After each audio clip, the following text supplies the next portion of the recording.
Hi everyone, welcome to this evening's joint session hosted between Enquire and Contact. Tonight's session is going to be about support at school without a diagnosis. My name's Mark. I'm a Senior Advice and Information Officer at Enquire. I've been here for just over 6 years now. Before working with Enquire, I worked with a small mentoring charity and I got to work directly with children and young people that had support needs. So that was fab. I'm delighted to be here this evening with Donna, so I'll pass across to you, Donna, to introduce yourself now. Thank you.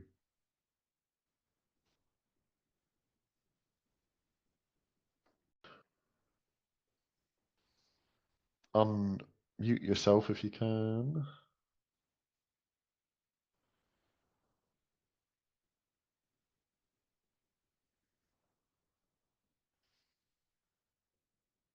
Oh,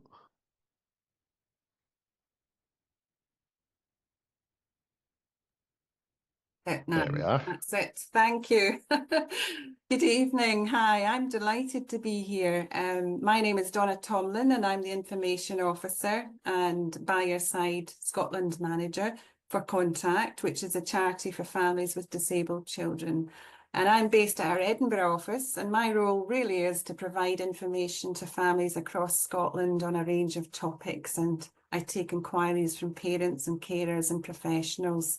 And we bring families really together through our workshops and events and provide resources and information through our inquiry service and also our helpline, in addition to providing support to families at hospital through our by your side service. And again, you don't need a diagnosis to access any aspect of our support. So I'm looking forward to sharing more on how we can help you this evening. Thanks. Absolutely. Thanks so much. It's amazing work that you guys do, and it's a pleasure to be getting to present with you today, or this evening, should I say. Um, I think you'll have already noticed, but or got a notification, but just to say that we're recording the session this evening so that we can share it afterwards for anyone that wasn't able to make it along. So that's why we've asked you to pop your cameras and your mics off, just so that when we're sharing it on things like our YouTube channel afterwards, it means that your face doesn't have to be on the internet forever. That's just Donna and myself that have to, unfortunately, have that pleasure. We aren't going to have time for a question and answer session today, and also just because of the amount of people that are here, it would be a bit unmanageable. But hopefully, we'll be able to share lots of really useful information and advice about support at school without a diagnosis, and answer some questions as we go along. If you do have something in particular that you would like clarified or specific to your situation, you're welcome to get in touch with either of our services, and we'll have at the end of this evening's presentation, we'll have our contact details there for you. But also, you can put things in the chat, and it's just given a heads up that we won't necessarily have time to get to them this evening. And if you are putting anything in the chat, just to please ask to keep things anonymous. So we'll ask you not to share your child's name or the name of their school or a specific teacher or anything like that. Just in kind of general terms, what it is that your question is would be much appreciated.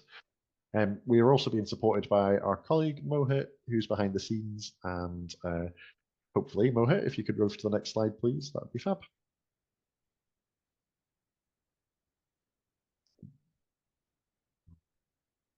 Let's see. There we are. So, hopefully, a fair few of you will be familiar with who Enquire is, but just in case not, we are the Scottish Advice Service for Additional Support for Learning. So, we've been around for over 20 years now, and we're funded by the Scottish Government to provide independent advice and information about children and young people's rights and the rights of their parents and carers, and the kind of correlating duties of professionals, all to do with children getting the help and the support that they need to benefit fully from their learning. So we cover from nursery, early learning kind of years, all the way up until leaving high school. And as the slide says, our ultimate vision is that all children in Scotland are supported, included, and listened to throughout their education. So next slide, please. So we help in lots of different ways. We provide information and advice via our main websites. We have enquire.org.uk, which is our main one for the adults, so for parents and carers and professionals. And we also have a website called reach.scot, which is aimed at children and young people themselves that have support needs. And we've taken lots of time and effort over those, and it's hopefully filled with lots and lots of useful stuff based on all the types of issues that people contact our helpline for advice about. So it's a really good place to go for having a start to think about kind of conversations with the school, or if you're having concerns or unsure what the child's rights are. Hopefully there's lots of really useful stuff you can find there. We also have a helpline, which you're welcome to get in touch with by phone or filling in a web form from our website. There's a contact us button that kind of lets you know the information that's helpful to share with us, so we can help you as best we can. And we also are on a bunch of different socials, Facebook, Twitter, or X now. And Mohit would be very angry with me if I didn't also mention our newsletter. So we share a newsletter a few times every year. It's got lots of stuff there around what we're up to, what's coming up, and our take on things. It's a great way to keep up to date with what's going on and the different ways we can help. So next slide, please. We are also one part of the My Rights, My Say service. So it's a partnership service between us and a few different organisations that aim specifically to help support children who are 12 to 15 years old with additional support needs. So we provide the information and advice side of the service. We can help explain 12 to 15-year-olds' rights and to get help at school. We also work together with Partners in Advocacy, who offer advocacy to young people to help them have their views heard and listened to in decisions about their support at school. And we also work with other partners like the Children's Views bits of the service, which helps children have their views listened to and taken into account in more formal processes, like if disputes have went to the Support Needs Tribunal, then they can get involved and help children make sure that they're being listened to through that. So it's a fab service, and it's got its own website that the link's there. I should have said as well, we'll share after today's session, we'll share the slides. So all of the links that are there and any links that we share in the chat, we'll make sure to email around everyone so that you can get it afterwards. And I think the next few slides are over to you, Donna. Great. Thank you. Thank you, Mark. So if you can just move that on to the next slide. For anyone that doesn't know about Contact, we are the charity for families with disabled children. If you move it on one slide more, Mohit, that would be great. We support families with the best possible guidance and information that we can. We bring families together to support each other, and we do that in a number of ways. And we help families to campaign and volunteer, and also fundraise to improve life for themselves and for other families as well. So moving on to the next slide. As I said, we provide advice and information, support to families of all disabled children and young people aged from birth right up to 25. And that includes long-term conditions, rare conditions, physical and learning disabilities, sensory challenges, behaviour that challenges, including communication, life-limiting conditions, along with mental health issues. So I'll pass you back to Mark for the next part of that.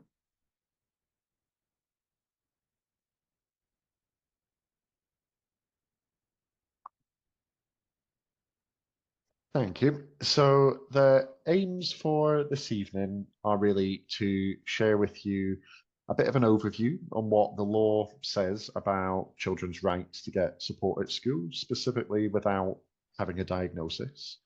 And from Contact as well, we're going to learn hopefully lots more around the challenges that can be faced when trying to get a diagnosis, what you can do if you're facing that for your child, who can help, and things to think about when kind of going through that process. We know it can be a bit of a lengthy one, and it can be a tricky time. So hopefully by the end of this evening, you'll feel a little bit more confident with all of that. And to help us figure that out and see if we're helping you feel a bit more confident, we've got on the next slide, we've got a quick poll, if that's okay. So we're going to ask the same question of you now at the beginning before we've kind of had the full chat, and then we'll ask you the same question at the end, and it's, how confident do you feel in your understanding of your child's rights to support at school?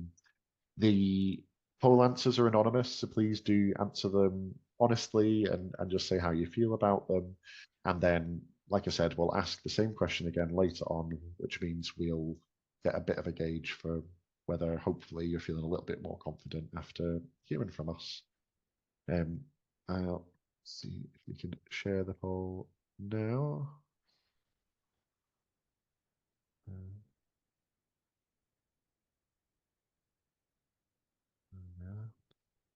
Can see some of them coming in.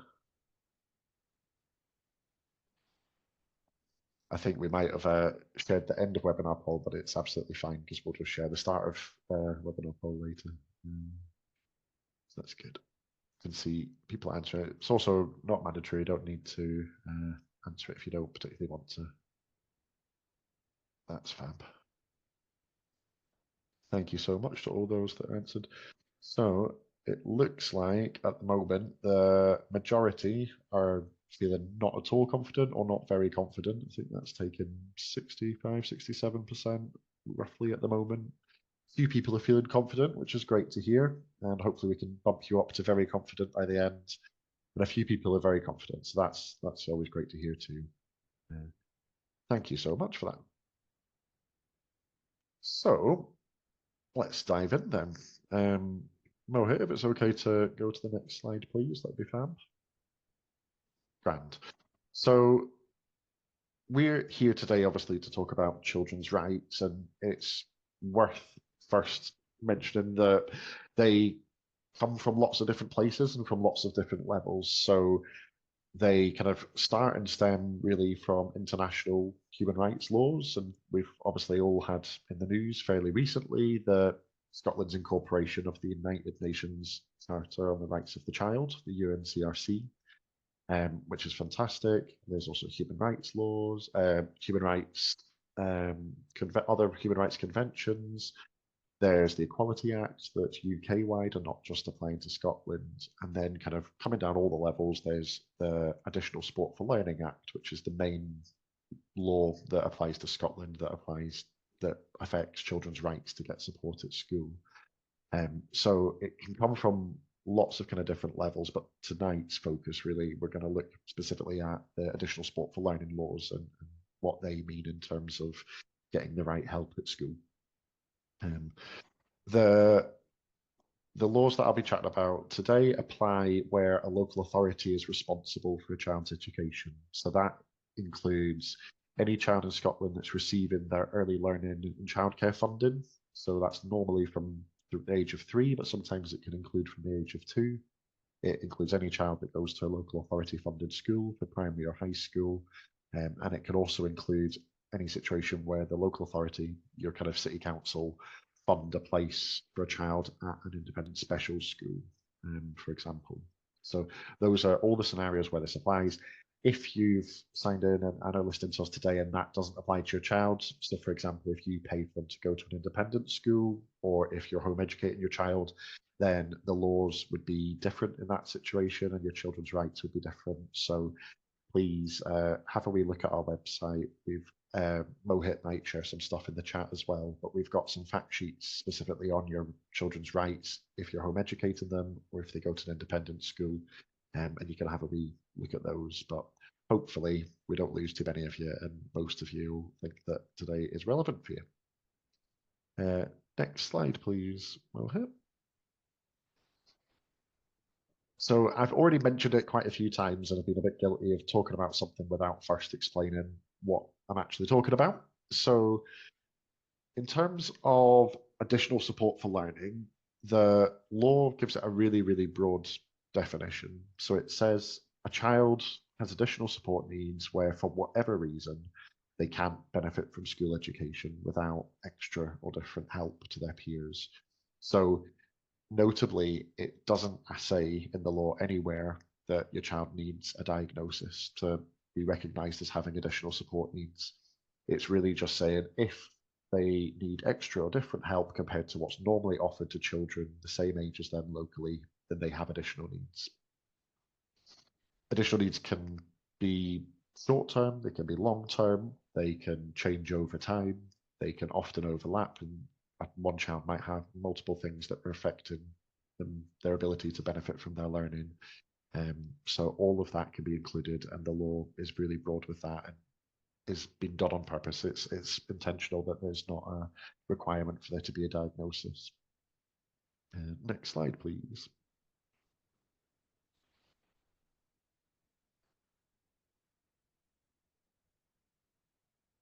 So these are just some examples of the reasons why your child might need support. There is no one definitive list or exhaustive list of all the reasons why a child might need support. As I mentioned before, many of these you wouldn't ever appropriately have a diagnosis or wouldn't need one.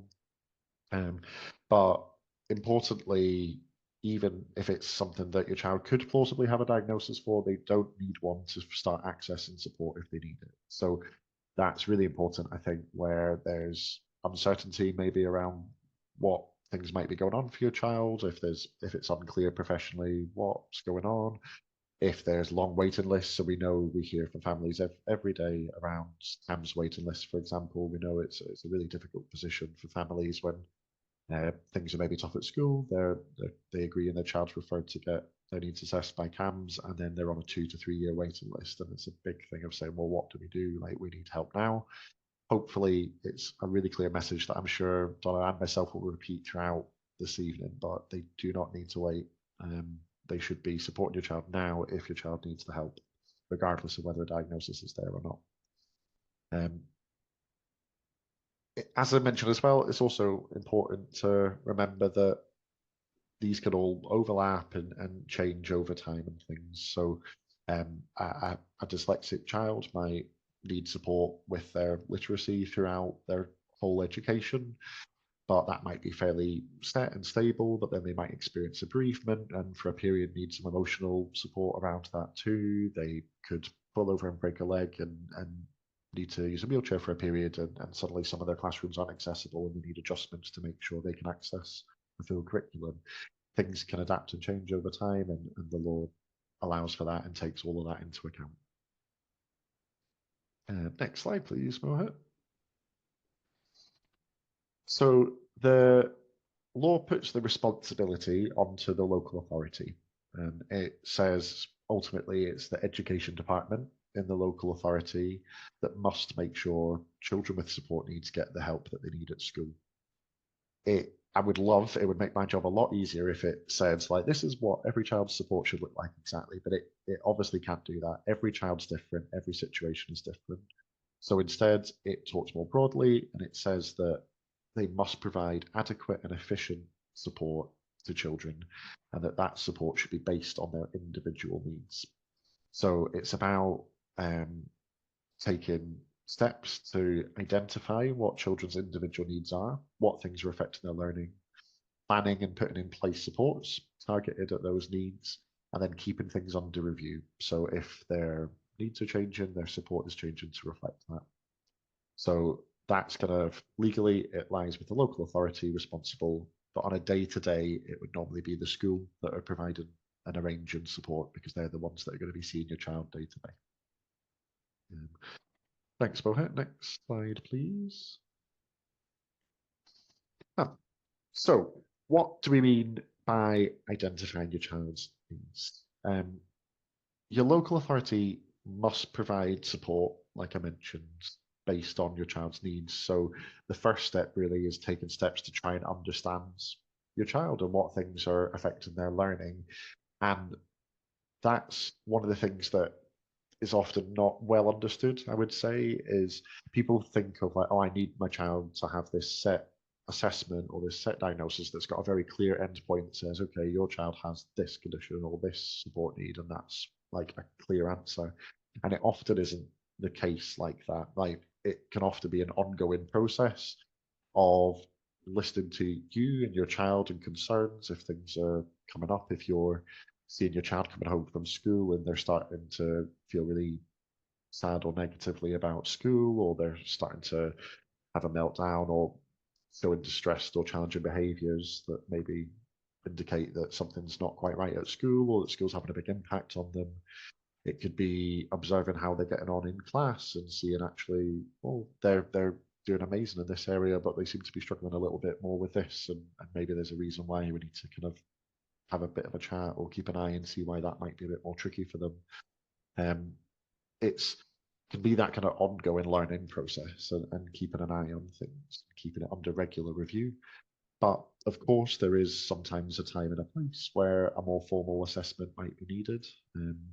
For example, if between you and your child and the school, everyone's a little bit unsure or unclear on what things are affecting their learning or how best to help them, then an assessment can be really helpful for that. And there can be lots of potential people that might be involved depending on what the concerns are or what things you're wanting to be assessed. So that's a conversation that you can have with your child's school around if they're unsure, like what are the things that they may be struggling with and who might be best to ask for their involvement with. Could it be speech and language? Could it be educational psychology? Could it be CAMS? Like, is there a specific thing that everyone maybe thinks needs a little bit of investigation or looking into, or is it something a little bit broader where you're just saying, well, we can see that they're finding this part of their learning or experience at school difficult and we're not sure why. If you're having that kind of conversation with your child's school, then they can, with your permission, take that forward, put in referral to other services and stuff. Or if the school aren't looking to take that forward, you also have the right as a parent or a carer to formally ask for your child's needs to be assessed. And that's done by writing to the local authority, additional support for learning contact. We've got all of their contact details available on our website. And I know later on Donna's going to talk as well about other routes to getting assessments and diagnosis, because it's not always just needs to be through the school. There can be different ways that are more appropriate in different circumstances, but it's one of the options that's sometimes there and available. Next slide, please, Moha. So that was kind of step one before, is trying to understand what things are going on for your child, what things are affecting their learning. The second part then is actually planning on how to try and then help them with those things and put that right support in place. Schools have a kind of ongoing responsibility to keep things under regular review. That can change. So if things are a little bit unsettled for your child and things are a bit tricky, it might be that you're in more regular contact and reviewing things a little bit more quickly, setting shorter term goals while trying to get things hopefully a bit more on track for them.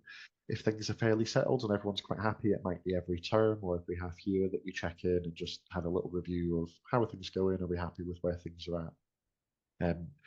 There's all children will have some level of personal learning planning, or PLPs it sometimes gets called, or ILPs. There's lots of different acronyms and things. But children that need extra or different support sometimes will have more formalised plans. They go by lots and lots of different names in different parts of Scotland. They don't even always get called the same things within the same local authorities. Some schools have their own names for them. So what we'd always say is the name of a plan matters a lot less than the content of it.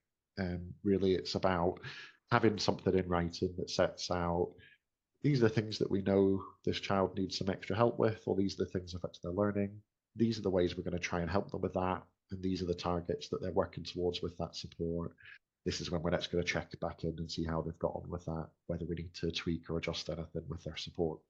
So if you can get those kind of key things into a written plan, generally speaking, that's never a bad thing. It's quite good to add a bit of clarity and make sure everyone's working from the same page.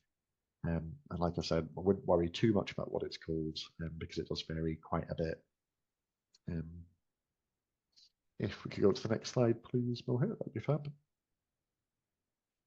Thank you. So similar to the never-ending list of reasons why a child might need support, what a child support could actually look like are similarly really, really broad. There's no one right way to help a child, and one child with a particular diagnosis might get a support or an intervention or a strategy that helps and works really, really well for them in school, and a child in a different class with this exact same diagnosis might get the same support. It just doesn't work for them for whatever reasons. So it again, there is no one absolute right way to do it, but it's about trying different things.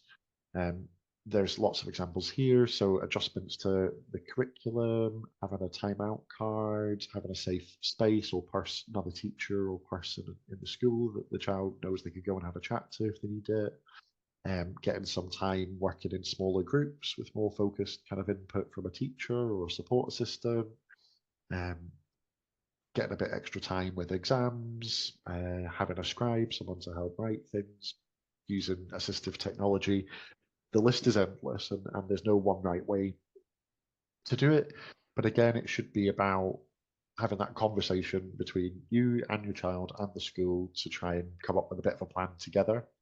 And it's where partnership working can come in to its own, really, because all of you will already do things at home and in other contexts outside of school that work well for your child. You know your child well, and you'll have a lot that you can share with the school and help them figure out ways they can support your child. So it's not that you go in going, this is the exact thing that you need to do, but you can absolutely have a two-way dialogue of, well, we do this thing at home and if we find that works really well, is that something that you could consider or try at school?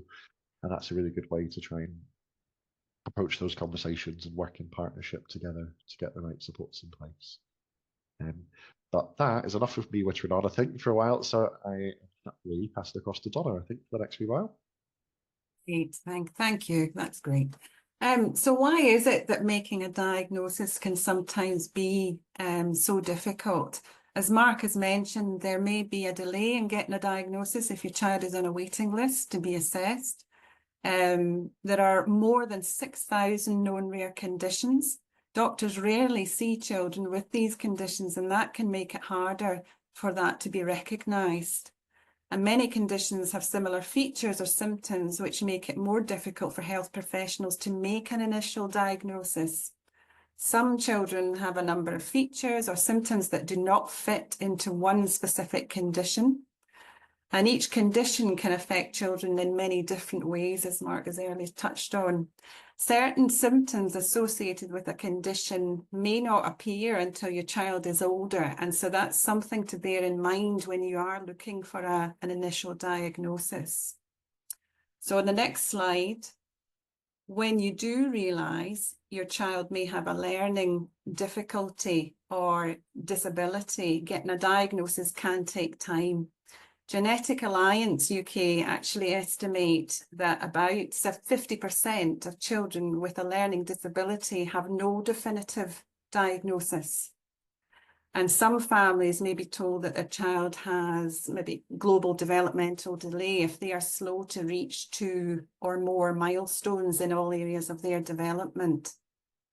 So on the next slide, regardless of your situation, as Mark has said, you do have the right to request an assessment. Any concerns you have, along with support, strategies or adjustments that have been made, should be recorded and reviewed on a regular basis, and that's standard. And trying to get a diagnosis can mean your child has lots of different assessments and appointments, and I'm sure some of you have experienced that already. And that may mean time away from school learning and additional time for you as a parent to not only attend these appointments, but prepare ahead for them. An initial assessment may be carried out by, say, an educational psychologist or a referral to child and adult mental health services, or it could be to a specialist health professional as well. So if you think that your child could benefit from a particular assessment or test, or if you're worried about your child, then talk to your GP as well as the school and seek a second opinion if need be. So moving on to the next slide. Thank you, Mohit. So do make a list of all the ways your child is affected and take copies along to medical and educational appointments and assessments, and that's really important. And keep the list updated with any changes or developments. It will save you time later on if you have more meetings with new teachers or new health practitioners. And both Enquire and all our practitioners that contact reiterate that. You might find it helpful to create a communication passport for your child. So a communication or hospital passport is a booklet that you can use to pass on crucial information about your child or young person with additional needs. And it can contain information really about your child's condition, say any medications, their likes, their dislikes, how they best communicate, and essential information if an emergency happens. So you can use this to share with your child's teacher so that they understand how to support your child in school on all the key elements. Call Scotland have free communication passport templates which you can download from their website. I think let's put that into the chat there, and the website's linked on this slide. So on the next slide, with regard to finding support and information to help your child, the local authority, social services departments are legally responsible for arranging support for disabled children, their siblings and carers, so you as a carer as well. So you're entitled to request a social services assessment of your child's needs and your needs as a parent carer, whether your child has a diagnosis or not. An assessment is really the start of the process to decide if services are needed. And it's an opportunity for you to tell a professional about your child and your family's needs. An assessment is also important because it can lead to a number of services being provided, like practical help in the home and short breaks and other forms of support that are much more wider. So these are things that are wider than just the support at school. You might be entitled to receive grants or benefits such as child disability payment in Scotland, depending on the level of support or care that your child needs, even without a diagnosis. And that's also something to bear in mind. Our free phone helpline offers expert confidential advice on benefits and family finances. So you can call that number 0808 808 3555, or you can have a look on our Scottish Benefits section on our website to ensure that you and your family are getting everything that you're entitled to. So on the next slide, so how important is getting a diagnosis? Well, most parents say that they would like a diagnosis. Over time, some find that getting a name is not as important as it was at first. The most important thing is ensuring that the child's day-to-day needs are met, including their educational learning. Others may want a diagnosis, maybe is a little bit easier to help ensure their child has the best possible support and treatment in place, so that covers health as well. However, your child is entitled to support for their needs whether they have a diagnosis or not. The support they receive should be based on their additional needs and not the name of the condition. On the next slide, we're talking about sort of new conditions that come up. Doctors are now able to diagnose more conditions than ever because of advances in medical knowledge. If it's suspected that the cause of your child's condition is genetic, then you may be referred to a genetic service. And there are 4 genetic services in Scotland based in Aberdeen, Edinburgh, Dundee and Glasgow. And you can ask your GP or paediatrician for a referral to a genetic centre if you think your child has a genetic condition. Genetic testing may be able to help diagnose your child's condition. However, testing may just be able to identify a change in your child's genetic makeup, and it may take longer to work out how this will affect your child and their learning going forward. On the next slide, we have details on SWAN. So if your child has an undiagnosed genetic condition, Swan UK should be able to help you. Swan is a support network providing information and support to families of children with undiagnosed genetic conditions. And they offer online forums, family fun days, support and information in hospital, at home, and in your local communities. And it's run by the charity Genetic Alliance UK. So the details are on there, but you can actually email them direct if you're looking for some additional advice on that. So on the next slide. So where can you get national and local support from? Well, national condition support groups may have information that's useful if your child has certain symptoms, even if they don't have a named diagnosis. So for example, the National Autistic Society can offer useful resources for helping with communication and behaviour. And Speech and Language UK, for instance, can help with speech specifically. Local support groups are a valuable source of information, and they can also provide emotional and practical help. And they're often run by parents themselves, parent carers themselves, and can help you and your family, and that's including siblings, connect with other families. They often run events, family days, parent training, wellbeing sessions, or summer play schemes or activities too. And that can help with socialisation and connect you and your child to new friendships. Many groups are for additional needs with or without a diagnosis.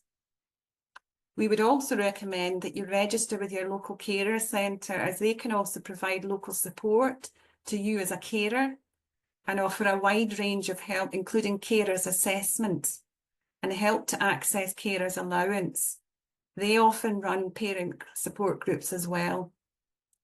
So if you want to find out more about your local group, just email me at scotland.office@contact.org.uk. The link is there at the bottom of the slide. So on the next slide, really all the information I've gone through with you has been collated into this one guide. It's a newly refreshed parent guide called Living Without a Diagnosis. A bit wider than Support with a Diagnosis, but it does cover quite a bit. It has lots of useful information, sources of support, along with tips and suggestions from parents, and that includes family stories. You can download this and any of our other guides, including our developmental delay guide, free from our website. And again, the link is there. So moving on to the next slide. Other forms of support. We have our By Your Side project, which is here to provide support to families attending hospital. And that's whether they're staying there or just attending appointments or medical appointments or clinics. We work with other charities and health professionals to help you and your family with or without a diagnosis to do that holistically. Our By Your Side Scotland parent advisor, Lynn, who's in that image there, can help connect you to the right support and help with any queries you may have. And Lynn regularly attends the Children's Hospital in Glasgow and the one in Wishaw General in Lanarkshire to provide one-to-one support to families for queries and questions around diagnosis as well. So you can email Lynn direct if you'd like some help, and Lynn's details are there on the slide. We also have our listening ear service, which is here if you need to talk to someone who understands the extra challenges you face as a parent carer. And that's where we offer free one-to-one telephone appointments with a family support advisor to provide emotional support. And the advisors are parents themselves, so they do understand what you're going through. So you can do that through our Eventbrite page. You just make a free appointment, and we also have evening appointments available too. So the next slide really focuses on our wider support, where we provide a wealth of information online and digitally. We have our Scotland leaflet, and we have our free helpful guide, which is on the bottom left there, which is great for providing an overview of all the topics we cover and where to get help, especially in those early stages and early years when you're trying to find a diagnosis. Our Fledglings non-profit shop is where you can find equipment, sensory clothing and toys from early years up to adulthood. We have a transition resource, which is detailed on the right there, called Talking About Tomorrow, which was developed with parents as key information on helping prepare for that stage of your young person's life when they're approaching school leaving age and into adulthood. And again, it's with or without a diagnosis, so it explains the variety of support there. Our contact website has a range of information, including the A to Z medical resource, which lists over hundreds of conditions, including rare conditions, and the contact details for this UK support around that. So if you have a particular request around this, we can put you in touch with our rare conditions officer, Rachel. We have, as I mentioned earlier, free parent guides on lots of key topics like sleep, bullying, toileting, feeding and eating, understanding your child's behaviour, which contain tips and strategies shared by families. And you can also sign up to our Scotland Parent e-bulletin, the link's just below there, or follow us on our Facebook page. You can get in touch with myself and the wider team on the Scotland email address there, or you can call our free confidential UK helpline, which I mentioned earlier, where we have a team of advisors offering advice and information, including on family finances, and details are on the final slide. They are all very friendly and happy to help, and we also have a translation service available for callers in over 170 languages. So it's also something to bear in mind, especially at the stage when you're looking for assessment or diagnosis. Whatever concerns or queries you have around support for you or your child, or how to challenge things, don't hesitate to get in touch. We'll do our best to help, along with obviously Enquire. So thanks. I'll pass you back to Mark just now, who's going to talk about, I think, working with the school. Yeah, thanks so much, Donna. I appreciate it. So I saw in the comments, I think some came in while I was speaking and also while you were speaking, Donna, a bit around like, okay, it's good to know what our children's rights are, but then what does that mean in practice if we're struggling to find a way of moving that forward with the school, or if the school is saying, well, there's not the resources, or things like that. So we know that it can be a difficult conversation to navigate. It can sometimes take a fair amount of fighting to get your children the right to support that they actually need. And in all of our experience, generally the best way that we found to do that is when home and school manage to find a way to work together.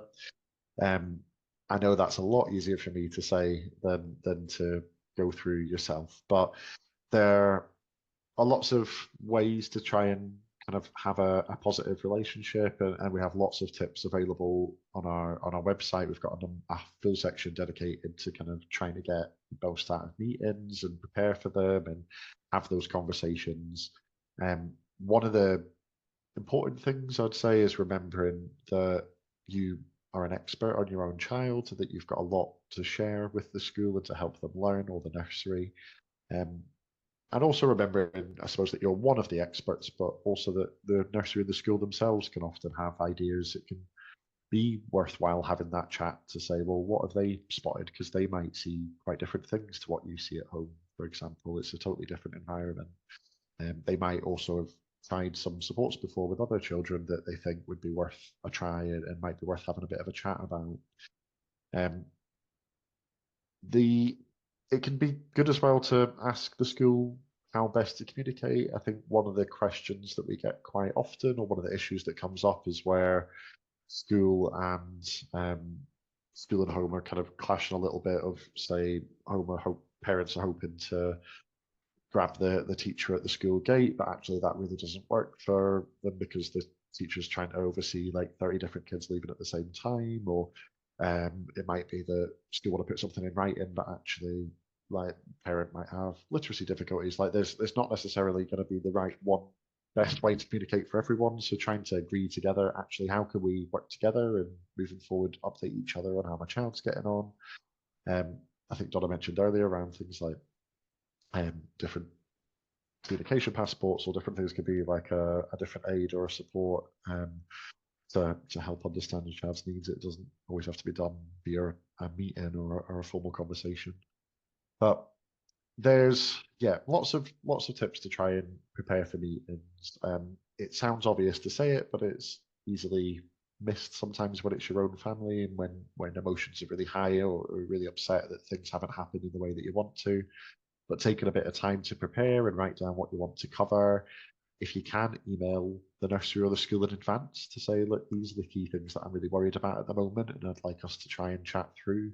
That can show them that you're trying to work together and give them a chance to actually have a think about the stuff and prepare some answers to chat to you about. And also asking for clarification, it can take a lot of confidence. I know that's hard to do sometimes, but nurseries and schools are talking in acronyms all the time and talking about TAC meeting or a CSP or a this or a that, and often don't mean badly, but just forget that that isn't normal everyday language. And if the whole point in having these meetings is to work together with you, so if they're saying something that isn't clear or that you're not understanding, then ask them to clarify, because they should be making sure they're communicating clearly with you about you and your child. And also ask for minutes. Again, with resources quite tight, I know a lot of schools and nurseries won't have someone there specifically to take minutes anymore, but you always have the right to have someone at these types of meetings for support. So that can be a friend, a neighbour, a family member, a colleague. It could also be someone from an advocacy service, someone to help you put forward your views, make sure that you're listened to, and sometimes help to take some notes. It could be a useful thing then after the meeting to send a bit of a thanks so much for the chat today. Appreciate your time. This is what I understand we've agreed is going to happen now moving forward. And that adds that written accountability and a bit of a written trail and record in case things do need to escalate, in case you are still worried and you do need to then take things a little bit further. Spoken of which, if the next slide sets out what you can do if you're having issues. So the starting point is always trying to first meet with the nursery or with the school directly. They're the ones that are working together with your child day to day, and it's normally the quickest way to try and resolve things is to try and agree a way forward with them. But of course, there's sometimes in some situations when it's difficult and you're maybe not seeing eye to eye. I know one of the comments mentioned specifically masking, where their children are masking while they're at nursery or at school. So they're just not getting it because they're like, oh, but they're fine when they're in with us. But obviously at home, you're seeing once they get home to a safe person, a safe space, they blow up, and the impact of the day is clearly showing in a significant way at home. So we've got some quick guides and resources about talking to your child's school about masking that we did together with the National Autistic Implementation Team. So we got some stuff there that you can share directly with professionals and with schools that helps show them actually this is a really recognised and common thing, that often children are coping and masking and just getting through the day, but they're actually really struggling and do need more help, even if it's not immediately obvious to the school. Hopefully that can sometimes help move that conversation forward a little bit. But if it doesn't, there are then routes to escalate things up. So if your child doesn't have a written plan, it can be a really helpful thing to ask for one to be put in place. If you've already got a plan or not happy with the content of it or anything, you can put your concerns in writing and escalate it up a bit. So depends which kind of part of education your child's in. If they're in nursery, that would be to the nursery manager normally. If they're in primary school, it's often a deputy or a head teacher that's responsible for support for learning at a school level. Or in high schools, it can be things like year heads, or some larger schools will have a support for learning department within the school. So you can always put it in an email and explain, I've already tried this so far, I've already had this meeting with, say, the guidance teacher, but I'm still worried about these things that I don't feel have been fully addressed. Can we please meet to review them? If you get to a stage, though, where you feel like you've genuinely tried everything you can with the school and you still feel like your child's just not getting the help that they need, for example, because the school is still saying, oh, but they don't have a diagnosis, we don't think they need anything, they're fine, then that's where you can get in touch directly with the local authority. Every local authority has a contact. Some have a named person with a email address and phone number. Others have a kind of generic email address for a support for learning team. But every local authority must have a kind of contact for parents and carers to be able to reach out to when they've got issues or concerns about their child's support that they've not been able to resolve directly with the school or with the nursery.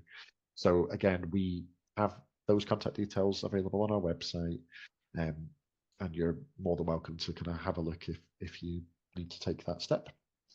There are also lots of steps beyond that as well. So I've mentioned a number there, so I don't want to go into all the ifs and buts, but hopefully you can feel a bit of reassurance that if you're in the midst of having a tough time trying to agree a way forward with your child's school or nursery, there are more steps that you can take, and we set them out on our website, but you're also more than welcome to get in touch with us directly through our helpline for advice about the options specifically available to you and your child. And I'm sure Contact as well are able to talk through things as well and offer support with that if it comes to it. So, Mohit, if you're all right to go to the next slide, please. I think that is us wrapping up for the evening. So, I said that we'd ask you the same question twice, so it's that time now. So after listening to us, if you could please let us know when the poll comes up that Mohit's going to share shortly. How confident do you now feel in understanding your child's rights to support at school? Hopefully it'll pop up shortly.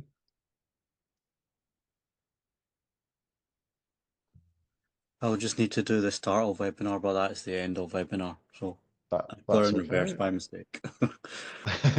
That's right. It's the same question, so it's not a problem. There we are. That's it. That's it popped up now.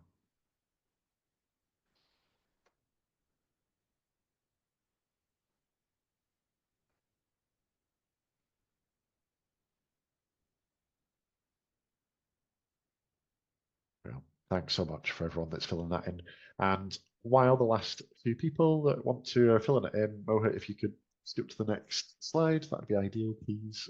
Really conscious of time. Don't want to keep anyone too much longer from their late dinner if you've not yet had a chance to eat. Brilliant. So it's just really a big thank you to everyone for coming along today, and I really hope that you found it useful. It does look, from a quick look at the poll at the moment, it looks like we're veering more towards people feeling more confident than they were at the start. So that's really, really great news to hear. We'd love to hear any more feedback as well. We know that the poll's just a bit of a snapshot of generally how you're feeling, but the QR code that's up on your screen at the moment, if you use any kind of smartphones, camera to look at that barcode, it will pop up with a link and you can click on it and it takes you directly to our survey. We'll also share the survey around afterwards by email with all the participants that have signed up to this evening's event. It only takes a couple of minutes at most to fill in, but it's really helpful just so that we know what we can do to improve this and make sure that these sessions are as useful as possible for anyone else in the future. Also, please do keep an eye out on both contacting ourselves, websites, and the follow-up email we'll send. We'll have all the links and stuff that we've mentioned throughout today, as well as the slides that you'll all be able to access them as you come. And I think that is us, unless there's anything else, Donna, that you'd like to add or say for tonight. I don't think so. I think we were talking about maybe doing a follow-up to answer some of the additional questions that have come up in the chat, which I think might be very helpful because they're a wee bit more specific. So we'll try our best to do that as well and respond to those questions that have been raised, because some of them cover different aspects, so we can do that. That'd be great. Yeah. That sounds fab. Yeah, let's do that, I think. And our very last slide, Mohit, if you're able to put up, just has all of our contact details on it. So like I say, we will be emailing them out, but they're there at least if you want to have a wee nose at them now. But thanks so much, everyone. Really appreciate it. It's lovely seeing you. Great. Thank you. Have a good evening. Cheers.